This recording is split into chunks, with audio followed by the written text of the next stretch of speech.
প্রেগনেন্সির পুরো ৯ মাস একজন মায়ের শরীরে এমন অনেক পরিবর্তন ঘটে, যেগুলো বাইরে থেকে সহজ মনে হলেও ভেতরে ভেতরে অনেক বড় একটা যাত্রা চলতে থাকে।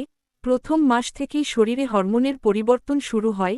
ক্লান্তি, ঘুম ঘুম ভাব, বমি বমি লাগা, এসব খুব কমন। অনেক সময় খাবারের গন্ধেই বিরক্তি লাগে, আবার হঠাৎ করে কিছু অদ্ভুত খাবার খেতে ইচ্ছে করে।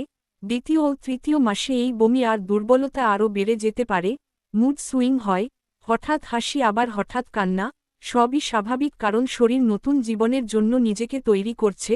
চতুর্থ মাস থেকে একটু স্বস্তি আসে, বমি কমে যায়, মায়ের শরীরে এনার্জি বাড়তে থাকে, পেট একটু একটু করে দেখা যেতে শুরু করে। পঞ্চম মাসে মা প্রথমবার বেবির নড়াচড়া অনুভব করতে পারেন, যেটা জীবনের সবচেয়ে স্পেশাল মুহূর্তগুলোর একটি। এই সময় শরীরের ওজন বাড়তে থাকে, স্কিনে পরিবর্তন আসে, অনেকে স্ট্রেচ মার্কস দেখা যায়। ৬ ও ৭ মাসে বেবি দ্রুত বড় হতে থাকে, ফলে মায়ের পেট অনেকটা বড় হয়ে যায়। পিঠে ব্যথা, কোমরে চাপ, পায়ে ফোলা এসব সমস্যা দেখা দিতে পারে। রাতে ঘুমাতে কষ্ট হয় কারণ আরাম করে শোয়া কঠিন হয়ে যায়।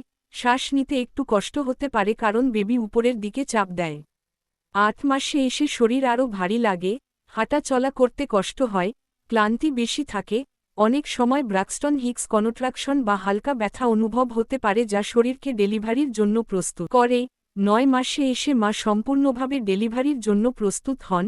বেবি নিচের দিকে নেমে আসে, ফলে চাপ আরও বেড়ে যায়, ঘন ঘন বাথরুম যেতে হয়, পেটে টান লাগে, যে কোনো সময় লেবার পেইন শুরু হতে পারে।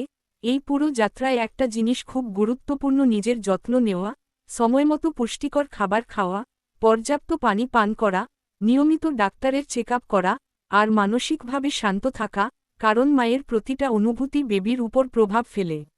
মা হওয়া সহজ না, কিন্তু এই ৯ মাসের প্রতিটা কষ্টের পেছনে থাকে অসীম ভালোবাসা, আর সেই ভালোবাসার ফলেই পৃথিবীতে আসে একটা নতুন জীবন।